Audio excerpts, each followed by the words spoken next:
Je m'appelle Aurélie Mella, on est producteur de canard, d'oie, donc pour le foie gras, et ensuite on fait de la prune dente, donc le fameux pruneau d'Agen. On est situé à Montpezat-d'Agenais, en plein cœur du Lot-et-Garonne, et donc l'exploitation s'appelle l'EARL La Baraque et nos produits nous commercialisons sous le nom de Mella et Fils. Moi, avant, j'étais monitrice d'auto-école. Quand avec mon mari, on s'est mariés, j'arrivais en fin de CDD, il fallait que je trouve un autre emploi ou que je me réoriente. Et du coup, je travaillais déjà un petit peu à la ferme, je leur donnais un coup de main sur mes jours de repos. Et du coup, ça s'est un peu imposé, on va dire. Je suis tombée dedans aussi. Et ensuite, ben voilà, j'ai mis ma petite touche, j'ai refait un peu j'ai créé le magasin, j'ai remis un peu au goût du jour, modernisé les étiquettes.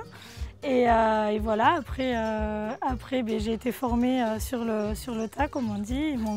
Ils m'ont appris à transformer. Je ne m'occupe pas du gavage, mais par contre, je m'occupe des bêtes à l'élevage. Donc on reçoit les animaux, ils ont un jour. On les garde au chaud à peu près un mois, puisqu'ils sont plutôt fragiles. Ensuite, ils vont passer 3 mois en plein air. Ensuite, ils vont rentrer donc au gavage. Les canards, c'est à peu près 18 jours, les oies, 1 mois environ. On est resté traditionnel dans le gavage, c'est-à-dire qu'on gave au maïs entier. On est dans des enclos, pas dans des cages. Donc pour le bien-être animal, on veut garder cette méthode. Les animaux peuvent marcher, peuvent ouvrir les ailes, ce qui nous semble important, comme ils restent quand même quelques jours dans les enclos. On perd du temps par rapport aux industriels qui sont en cage, mais on veut garder cette forme de travail, cette forme de production, mais pour la qualité du produit et pour le bien-être animal. Donc notre produit phare au niveau des oies, c'est évidemment le foie gras. Sur les foires et les marchés, on aime bien le faire déguster et le faire comparer au canard. C'est vrai que comme on fait les deux productions, les gens peuvent effectivement goûter la différence.